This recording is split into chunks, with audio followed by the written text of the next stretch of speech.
Praise the lord, హల్లెలూయా.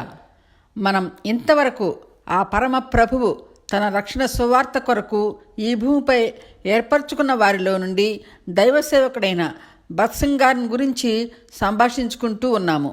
సింగ్ గారు ఆయన చేసిన 65 సంవత్సరాల సువార్త పరిచర్య కాలంలో జరిగిన సంగతులను ధ్యానం చేస్తూ ఉన్నాము. దీనిలోని 3వ భాగంగా ఆయన సేవా జీవితంలో జరిగిన మరికొన్ని సంఘటనల గురించి ముచ్చటించుకుందామండి. ఒకసారి భక్త్ సింగ్ గారి తల్లిగారు టైఫాయిడ్ అనే విషజ్వరంతో హాస్పిటల్లో చేరారు అని సింగ్ గారికి తెలిసింది. సింగ్ గారికి ఆయన తల్లి అంటే ఎనలేని ప్రేమ. వెంటనే తల్లిని చూడాలని హాస్పిటల్కి వెళ్ళాడు. సింగ్ గారు వెళ్ళి తల్లిని కలిసినప్పుడు తల్లి కుమారుని చూసి, కుమారుడా, నా కొరకు ప్రార్థన చేయి అని అడిగింది. వెంటనే సింగ్ గారు తన తల్లి అడగగానే తల్లి పడక దగ్గర మోకరించి ప్రార్థిస్తూ ఉన్నప్పుడు ప్రభువు తన తల్లిని తాకి స్వస్థపరిచినట్లు దర్శనంలో చూశాడు. ఆ విధంగానే ఆనాటి పేతురు అత్తకు కూడా జ్వరం తగ్గించిన తరువాత లేచి అందరికీ ఉపచారం చేసింది అని వాక్యములో చూస్తాము. అలాగే సింగారి ప్రార్థన ఆలకించిన పరమ ప్రభువు తన తల్లిని స్వస్థపరిచిన తరువాత ఆమె ఆ సాయంత్రానికే లేచి ఆరోగ్యంగా తిరిగింది అని ఆయన వ్రాసుకున్న నిజమైన ఉప్పు అనే పుస్తకంలో వ్రాసి ఉంచుకున్నాడండి. సింగారు కుటుంబానికి సంబంధించిన ఇంకొక సంఘటన కూడా మనం ధ్యానం చేద్దాము. భక్త్ సింగ్ గారి 2వ సహోదరుడైన జయేంద్ర సింగ్ గారి కుమారుడు యవ్వన కాలంలో మరణించాడని తెలిసి సింగ్ గారు వెళ్ళారు. సింగ్ గారిని చూసిన తన తమ్ముడు, బ్రదర్, నీ దేవుడు ఎవరు, ఎక్కడ ఉన్నాడు, ఏం చేస్తున్నాడు, నీ దేవుడే ఉంటే యవ్వనంలో ఉన్న నా కుమారుని చంపేస్తాడా అని ఎంతగానో రోధించాడు.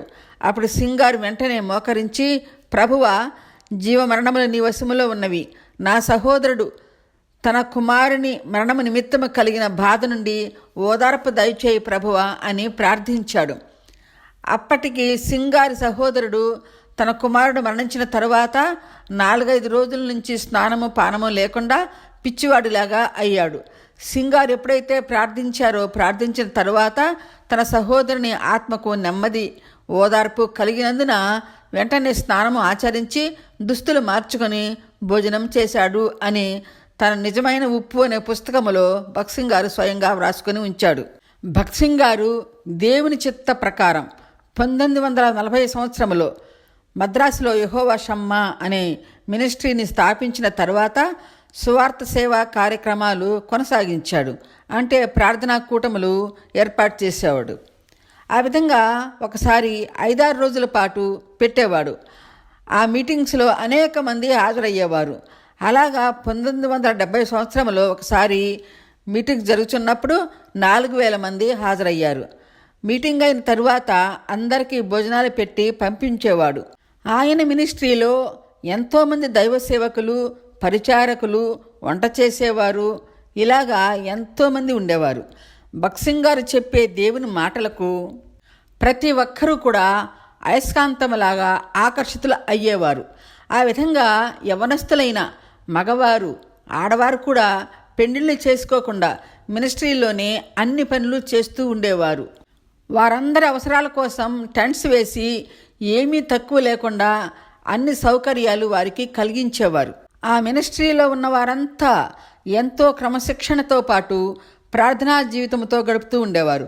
అలాగా మద్రాసులో ఉన్నప్పుడు కలెక్టర్ల దగ్గర నుండి ఒక సామాన్యమైన వ్యక్తి వరకు ఆ సంస్థలో అన్ని పనులు చేసేవారు. ఎలాగంటే అది ఇది అని తేడా లేకుండా సమస్త పనులన్నీ కూడా అందరూ కలిసి చేసుకునేవారు. అలాగా 1970 సంవత్సరంలో భక్త్ సింగ్ గారు ఉపవాస ప్రార్థన ప్రకటించారు. ఆ ప్రార్థనకు 4,000 మంది హాజరయ్యారు. మీటింగ్ జరుగుతుంది. భక్త్ సింగ్ గారు కూర్చుని ఉన్నాడు. ఆ రోజు వేరే వ్యక్తి వాక్యం బోధిస్తూ ఉన్నాడు. అయితే ఆ సంస్థలో పనిచేసే వంటవారు ఒక వర్తమానం సింగ్ గారికి తెలియపరచమని చెప్పారు. ఏమిటంటే, ఆ రోజు వంట చేయటానికి వంటశాలలో సరుకులు అంతగా లేవు. 4,000 మందికి భోజనం ఏర్పాటు చేయాలంటే 5-6 గంటలైనా పడుతుంది. మరి ఇప్పుడు ఏం చేయమంటారో చెప్పండి అని కబురు పంపించారు. అయితే భక్త్ సింగ్ గారు అవన్నీ చూసుకోకుండా అలా ఎలాగా మీటింగ్స్ పెడతారు అని మనకు అనిపిస్తుందండి. కానీ భగత్ సింగ్ గారు దేవుడిచ్చిన తలంపుతో ఏమి ఉన్నాయి ఏమి లేవు అని చూసుకోకుండా, సంప్రదించుకోకుండా దేవుడు చెప్పాడు కదా ఆయనే చూసుకుంటాడు అన్న ఒక విశ్వాసంతో ఉపవాస కూడికలు ఏర్పాటు చేశాడు. తీరా పనివారు వంటశాలలో చూసుకుంటే సరుకులు లేవని వారంతా ఆందోళనతో సింగ్ గారికి కబురు పంపించారు. ఆ పరిచారకుల మాటలు విన్న భగత్ సింగ్ గారు ఏమీ కంగారు పడకుండా, సరే take it easy, let's pray అని చెప్పాడు. భోజనం విషయంలో మీరేమీ కంగారు పడవద్దు, మనందరం కలిసి ప్రార్థన చేద్దాము అని అందరూ ప్రార్థించారు. మధ్యాహ్నం 2 గంటలయ్యింది. అందరూ ఆకలితో ఉంటారు అని ఎలాగా అని పరిచారకులందరూ ఆదుర్దాపడుతూ మరలా భగత్ సింగ్ గారికి చెప్పారు. అప్పుడు సింగ్ గారు అక్కడే మోకరించి, ప్రభువా, నన్ను అడగకుండా నువ్వు ఏమి చేయవద్దు, నీవు నన్ను తప్ప ఎవరి సహాయం కోరవద్దు అని చెప్పావు కదా తండ్రి. మరి ఈ మీటింగ్స్ నువ్వు పెట్టమంటేనే పెట్టాను, నువ్వేం చేస్తావో నాకు తెలియదు, నీకు అసాధ్యమైనది ఏదీ లేదు. వీరందరికీ భోజనం పెట్టి నీ నామమునకు ఘనత పొందుకుంటావో, వారిని ఆకలితో పంపించి మాట తప్పుతావో, ఏం చేస్తావో నాకు తెలియదు తండ్రి. నీ నామమును ఘనపరుచుకుంటావో అవమానపరుచుకుంటావో నీకే వదిలివేస్తున్నాను ప్రభువా అని ప్రార్థించి ఆమేనని లేచాడు. అక్కడ ఉన్న పరిచారకులందరినీ చూసి, భయపడకండి, దేవుడే చూసుకుంటాడు అని వారిని పంపించి వేశాడు. అంతలో ఆ రోజు మీటింగ్స్ అయిపోయింది. ముగింపు ప్రార్థన ఆశీర్వాదం అయ్యింది. అంతలో ఒక అద్భుతం జరిగిందండి. యెహోవా షమ్మా మినిస్ట్రీ గేట్ ఎదురుగా 2 ట్రాక్టర్లు భోజనంతో వచ్చి గేటు ముందు ఆగాయి. వారిలోని ఒక వ్యక్తి లోపలికి వచ్చి, అయ్యా, భగత్ సింగ్ గారు ఉండేది ఇక్కడేనా? ఉంటే ఆయన ఎక్కడ ఉన్నారు? మేము భోజనం తెచ్చాము, మరి లోపలికి చేర్చమంటారో వద్దో సింగ్ గారిని అడిగి చెప్పండి అని వారు చెప్పారు. వారు చెప్పిన మాటలు భగత్ సింగ్ గారికి చెప్పినప్పుడు సింగ్ గారు ప్రార్థించిన తరువాత అవన్నీ లోపల పెట్టించి అందరికీ వడ్డించమని ఆజ్ఞాపించాడు. ఇంతకీ దేవుడు ఆ ఆహారం ఎలా పంపించాడు అంటే, ఒక గొప్ప ధనికుడు తన కుమార్తె పెళ్లి ఘనంగా జరుపుకుంటానికి 5,000 మందికి మటన్ బిర్యానీ ఇంకా అనేక రకాల వంటకాలతో పెండ్లి విందు సిద్ధం చేశాడు. అయితే ఎందుకో ఎవరికీ తెలియదు, కానీ పెండ్లి కుమారుడు పారిపోయాడంట. అప్పుడు ఆ ధనికుడు ఎంతో వ్యధ చెంది, నాకున్న ఈ ఒక్క కుమార్తె పెండ్లి ఇలా అభాసుపాలైందేంటి అని ఆ వంటకాలన్నీ పారవేయండి అని పనివారితో చెప్పాడు. అక్కడ ఉన్న పనివారిలో ఒక వ్యక్తి భగత్ సింగ్ గారి యెహోవా షమ్మా సంస్థకు వచ్చి ఆరాధనలో పాల్గొనేవాడు కనుక ఆయన ఆ ధనికుడి దగ్గరకు వచ్చి, అయ్యా, మీరు బాధపడకండి, ఈ ఆహారం నేలపాలు చేయవద్దు. ఇక్కడ భగత్ సింగ్ గారు అనే ఒక దైవజనుడు ఉన్నాడు. ఈ ఆహారాన్ని ఆ సంస్థ వారికి అందజేద్దాము. మీరు కూడా నాతో రండి, ఆ దైవజనుడితో మీకు ప్రార్థన చేయిస్తాను అని చెప్పినప్పుడు ఆ వంటకాలన్నీ ట్రాక్టర్లకు ఎక్కించి ఆయన కూడా అక్కడికి వచ్చాడు. రావడంతోనే ఆ ధనికుడు భగత్ సింగ్ గారిని చూసి జరిగినది చెప్తూ దుఃఖించాడు. అప్పుడు భగత్ సింగ్ గారు ఆయన దరికి చేర్చుకొని, నువ్వు దుఃఖించవద్దు, నేను నీకోసం ప్రార్థన చేస్తాను. అతి త్వరలో నీ కుమార్తెకు ఒక మంచి వ్యక్తితో ఘనంగా పెండ్లి జరుగుతుంది అని చెప్పి ఇంటికి పంపించాడు. భగత్ సింగ్ గారు ఎప్పుడు మీటింగ్స్ జరిపినా వచ్చిన వారి కోసం మితాహారం చేయించేవాడు. అన్ని కూరగాయలతో సాంబారు, రసం, పెరుగుతో ముగించేవారు. ఆ రోజైతే మటన్ బిర్యానీ, అనేక రకాల పదార్థాలతో దేవుడు వారికి ఆహారం పంపించాడు. ఆ తరువాత భగత్ సింగ్ గారు చెప్పిన విధంగానే ఆ ధనికుని కుమార్తెకు మరుసటి నెలలోనే ఒక గొప్ప సంబంధం కుదిరి ఘనంగా వివాహం జరిగింది. తరువాత ఆ ధనికుడు, ఆయన కుటుంబము భగత్ సింగ్ గారి వద్ద ప్రభువుని తెలుసుకొని మారు మనస్సు పొందుకొని రక్షణ భాగ్యం పొందుకున్నారు. అయితే మనం వినిన ఈ మాటలను బట్టి ఆ ధనికుని కుటుంబము ప్రభునందు రక్షణ పొందుకుంటానికి దేవుడు పెండ్లి ఆపించవచ్చు అని మనకు అనిపిస్తుంది.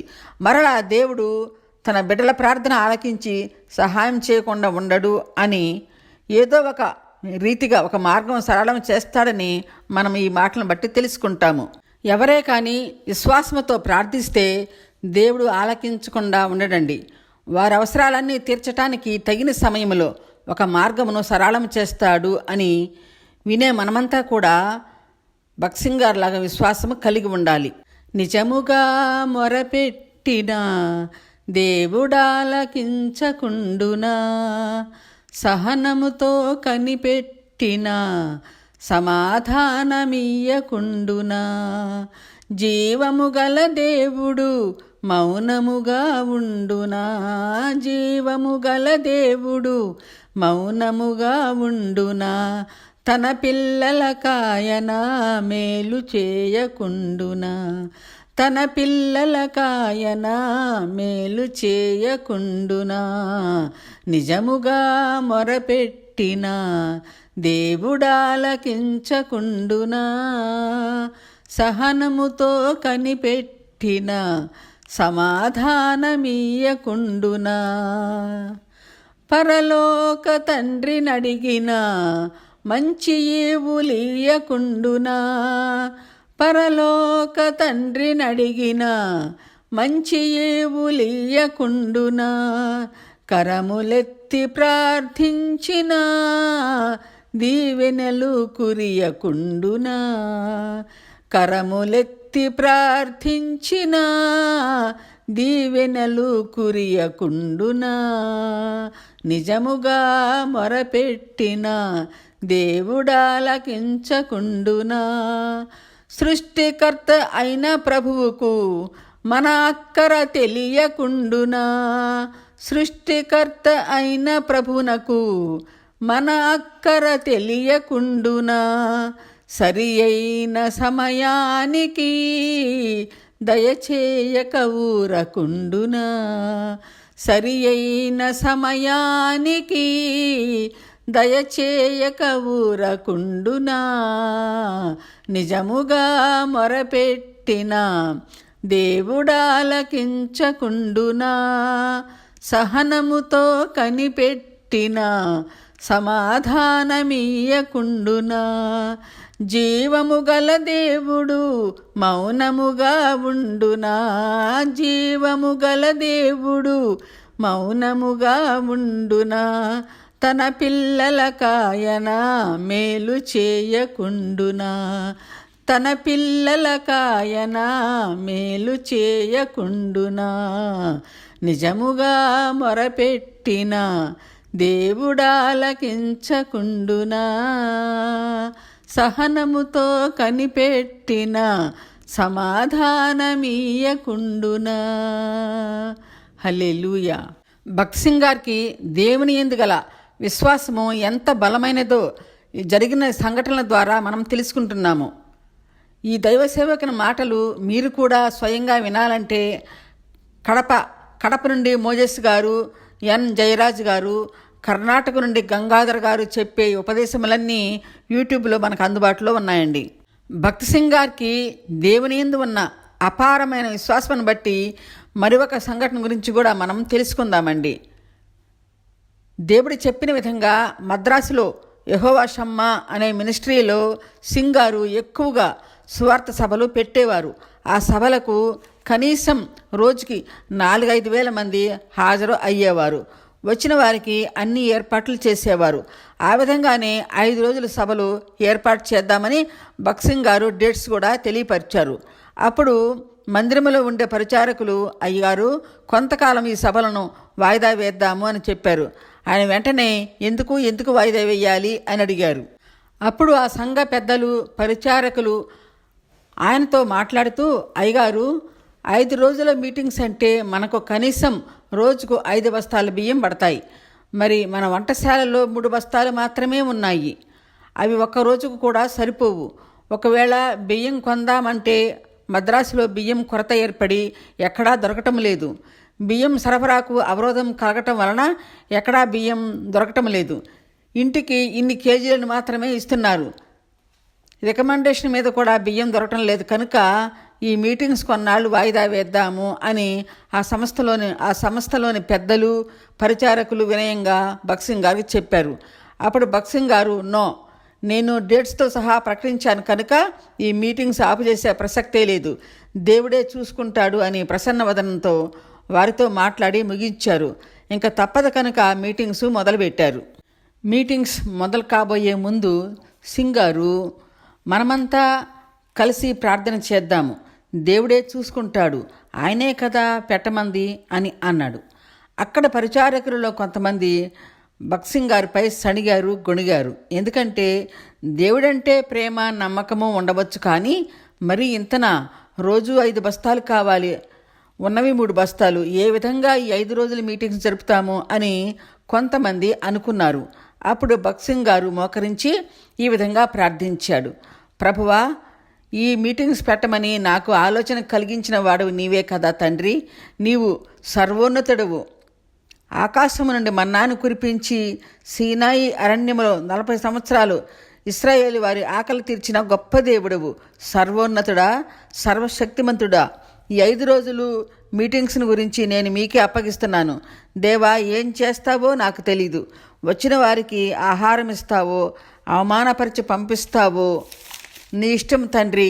నీ చిత్త ప్రకారం ఈ సభలు జరగటానికి సహాయం చేయి తండ్రి అని పరిశుద్ధుడైన యేసయ్య నామములో అడిగి వేడుకుంటున్నాము మా పరలోకపు తండ్రి అని ప్రార్థించి ఆమేనని చెప్పి రిలాక్స్గా కూర్చుని ఉన్నాడు. అప్పటికే భక్సింగ్ గారిని గురించి దేశవ్యాప్తంగా తెలుస్తుంది కనుక ఈ సభలను చూడాలని ఒక ఇంగ్లీష్ ఆమె కూడా మద్రాసుకు చేరింది. ఆ సభలలో గొప్ప గొప్ప దైవ సేవకులు కూడా హాజరయ్యారు. మొదటి రోజు సభ రోజున వంట చేయటానికి యథాలాపంగా స్టోర్ రూమ్కి వెళ్ళినప్పుడు 3 బస్తాలతో కలిసి ఇంకా 2 బస్తాలు కూడా కలిపి 5 బస్తాలు ఉన్నాయి. వంట చేసే పరిచారకులు ఎవరో సరఫరా చేసి ఉంటారని అనుకొని మొదటి రోజున 5 బస్తాలు బియ్యం వండి పెట్టారు. అలాగా మరో రోజు కూడా 5 బస్తాలు బియ్యం ఉన్నాయి. అలాగా 5 రోజులు కూడా 5వ రోజు వచ్చే వరకు కూడా 5 బస్తాలు బియ్యం ఉన్నాయి. అలాగా 4 రోజులు అయిన తరువాత 5వ రోజు సభలో అలజడి మొదలైందండి. ఆ గదిలో 5 బస్తాలు బియ్యం ఎవరు సరఫరా చేస్తున్నారు అన్న ఆశ్చర్యం అందరికీ కలిగింది. ఎవరు తెస్తున్నారు అని సభలోని వారిని అడిగినప్పుడు మాకు తెలీదు అని చెప్పారు. అప్పుడు భక్సింగ్ గారు మాట్లాడుతూ ఇప్పుడు కూడా చూసుకోండి 5 బస్తాలు బియ్యం ఉంటాయి అని చెప్పారు. అయితే మీరు రండి బ్రదర్ చూద్దామంటే నేను రాను, నాకు విశ్వాసం ఉంది, మీకే కదా లేంది, నేను రాను, మీరే వెళ్ళి చూసుకోండి అన్నప్పుడు వారు మరలా చూసినప్పుడు 5 రోజులు అయిపోయినా 5 బస్తాల బియ్యం గోడౌన్లో ఉన్నాయి. అప్పుడు భక్సింగ్ గారు వారందరితో మాట్లాడుతూ ప్రభువు ఆనాడు ఏలియా ప్రవక్తను కాకులతో పోషించిన ఆ పరమ ప్రభువు నన్ను, నా పిల్లలైన మిమ్మల్ని పోషించకుండా ఉంటాడా అని చెప్పి రండి మనమందరము కలిసి దేవుణ్ణి స్తుతించి ఆరాధిద్దాము అని సడిగిన వారిని, గొడిగిన వారిని కూడా ప్రత్యేకంగా పిలిచి అందరూ కలిసి ప్రార్థన కూర్చొని దేవుణ్ణి స్తుతించి ఆరాధించారు. అలాగా ఆరాధించిన తరువాత ఆ మీటింగ్స్ వచ్చిన ఒక దైవజనుడు గారు ఈ విధంగా మాట్లాడాడు. భక్సింగ్ గారు ప్రార్థించి తన ప్రార్థనతో దేవుడిని ఇరకాటంలో పెట్టాడు కనుక స్వయంగా దేవుడే తన దూతల ద్వారా ఆ బియ్యం బస్తాలను సరఫరా చేయించాడు అని దేవుని యందు సింగ్ గారికి ఉన్న విశ్వాసమును బట్టి దేవుని స్తుతించి ఆయన కూడా ఆరాధించాడు. దేవుడు భక్సింగ్ గారికి తనపై ఉన్న విశ్వాసాన్ని బట్టి జరిగిన ఆశ్చర్య కార్యములను బట్టి ఆ సభలో ఎందరో ఆనందంతో ఆ రోజు ఏడ్చారట. వచ్చిన ఆ ఇంగ్లీష్ ఆమె కూడా ఆనందంతో ఏడుస్తూ యెహోవా షమ్మా చర్చిలో ఉన్న ఒక బుక్కులో దేవుడిని, సింగ్ గారిని గణపరుస్తూ దేవుడిని మహిమపరుస్తూ కొన్ని మాటలు రాసి ఆమె తన దేశమునకు వెళ్ళిపోయింది. అయితే ఆనాటి నుండి ఈనాటి వరకు కూడా ఆ బియ్యం ఎవరు సరఫరా చేశారు అన్నది ఎవరికీ తెలియదు. కనుక దేవుడే తన దేవదూతలతో పంపించాడు అని ఒక ప్రగాఢమైన నమ్మకం కలిగి ఉన్నారు. హల్లెలూయా, దేవునికే మహిమ కలుగునుగాక. భక్తిసింగ్ గారు ప్రభువు సువార్త పరిచర్య చేసే కాలంలో దేశ విదేశాల నుండి నెలకు 400 మంది సంస్థల వారు మాకు సువార్త బోధించడానికి రండి అని ఆహ్వానించేవారు. అయితే భక్సింగ్ గారు ఆ ఆహ్వానాలన్నీ తన ముందు ఉంచుకొని ఈ విధంగా దేవుని సన్నిధిలో ప్రార్థించేవాడు.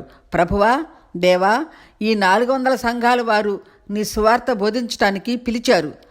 మరి ఈ 400 సంఘాలలో నన్ను ఏ సంఘానికి వెళ్ళి బోధించమంటావు అని ప్రార్థిస్తూ అడిగినప్పుడు దేవుడు తనకు ఏ సంఘము దర్శనములో చూపిస్తాడో ఆ సంఘమునికి వెళ్ళి రక్షణ సువార్త బోధించి వచ్చేవారట. అమెరికాలో ఉన్న గొప్ప దైవ సేవకుడైన బిల్లీ గ్రహం గారు భక్సింగ్ గారిని గురించి విన్నాడు.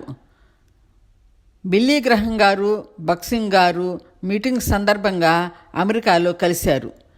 అప్పుడు బక్సింగ్ గారిని గురించి మీ అభిప్రాయం ఏం చెప్తారు అని బిల్లీ గ్రహం గారిని విలేకరులు అడిగినప్పుడు ఆ బిల్లీ గ్రహం గారు బక్సింగ్ గారి గురించి మాట్లాడుతూ, బక్సింగ్ గారికి కలిగి ఉన్న బైబిల్ జ్ఞానం నాకు లేదు.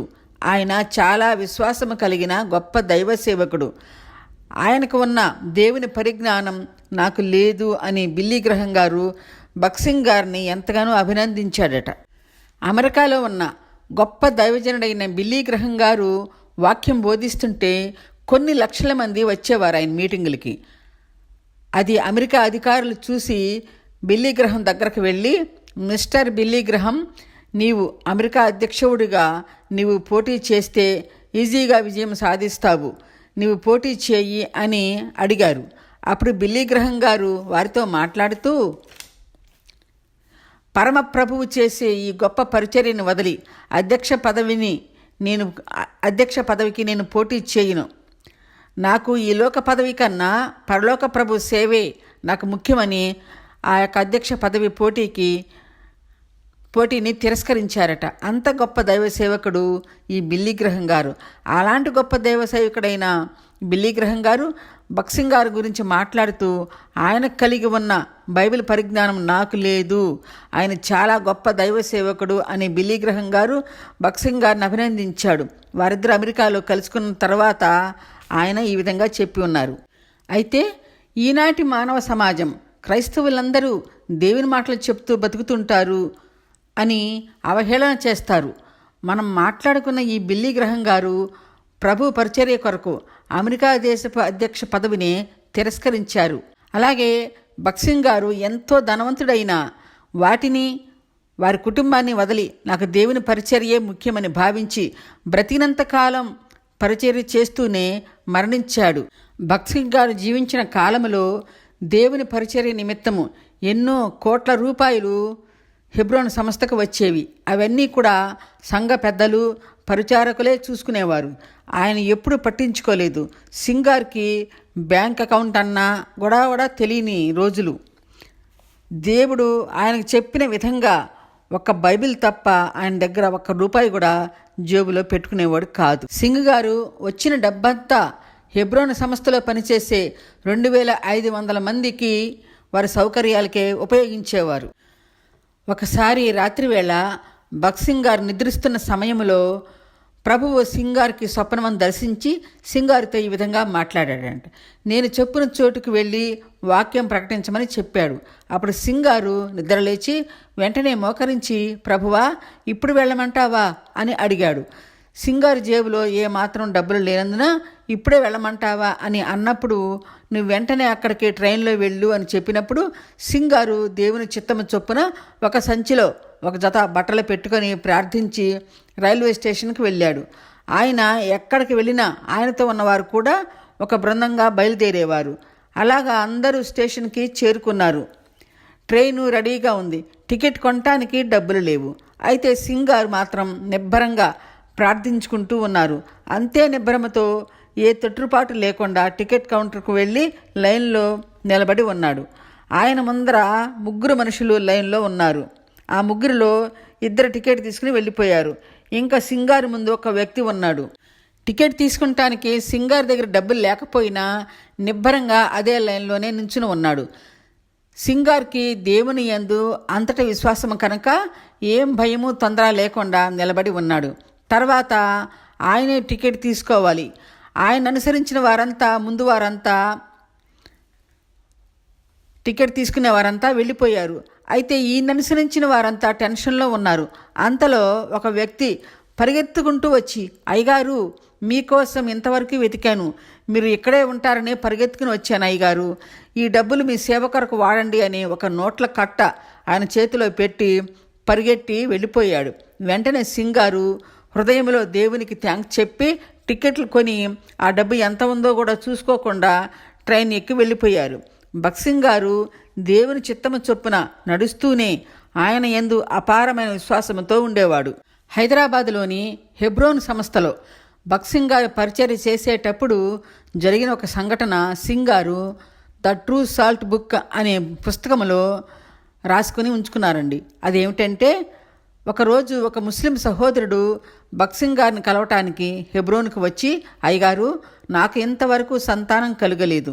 నాకు ఒక కుమారుడు పుట్టాలని నా కొరకు మీరు ప్రార్థించండి. నాకు కనుక కుమారుడు పుడితే నేను ప్రభువును నా సొంత రక్షకునిగా, నా దేవునిగా అంగీకరించి ఆరాధిస్తాను అని ఆ ముస్లిం సహోదరుడు బక్సింగ్ గారికి చెప్పాడు. బక్సింగ్ గారు ఆ సహోదరునితో ఆప్యాయంగా మాట్లాడుతూ, అలాగే నేను నీ కొరకు తప్పక ప్రార్థిస్తాను అని చెప్పాడు. అనుకున్న విధంగా ఆ సహోదరునికి ఒక మంచి కుమారుడు జన్మించాడు. జన్మించిన తర్వాత ఆ ముస్లిం సహోదరుడు దేవుణ్ణి అంగీకరించలేదు. అయ్యగారు, నాకు కొంత టైం కావాలని అడిగాడు. ఆ విధంగా ఆ వ్యక్తి వాయిదాలు వేసుకుంటూ పోయాడు, కానీ దేవుడిని అంగీకరించలేదు. అయితే అనుకోని విధంగా ఒక రోజున ఆ పుట్టిన కుమారుడు మరణించాడు. అది బక్సింగ్ గారు తెలుసుకొని చాలా బాధపడుతూ తన సహచరులతో ఈ విధంగా మాట్లాడాడు. మన ప్రార్థన ఆలకించి మనకు ఉపకారం చేసిన దేవుణ్ణి నిర్లక్ష్యం చేయకూడదు. అలాగా దేవునితో ఒడంబడికలు కూడా చేసుకోకూడదు. ఆయన చేసిన మేలులను ఒక సువార్తగా అందరికీ చెప్పి ఆ శక్తిగల నామాన్ని ఘనపరచాలి, మహిమపరచాలి. ప్రభుని సొంత రక్షకుడుగా అంగీకరించాలి. కానీ దేవా, నువ్వు ఇది చేస్తే నేను అది చేస్తా, నువ్వు అది చేస్తే నేను ఇది చేస్తానన్నట్లు మన ప్రార్థనా జీవితం ఉండకూడదు అని అనేకసార్లు మీటింగ్స్లో కూడా సింగ్ గారి ఉపదేశాన్ని, ఈ మాటలను ఉపదేశించారు. అదేవిధంగా ఆయన వ్రాసుకున్న నిజమైన ఉపపుస్తకంలో రాసి ఉంచుకున్నారు. తరువాత 4వ భాగంగా సింగ్ గారిని గురించి కొన్ని మాటలు మనం మరలా ధ్యానం చేసుకుందామండి. హల్లెలూయా, ఆమేన్.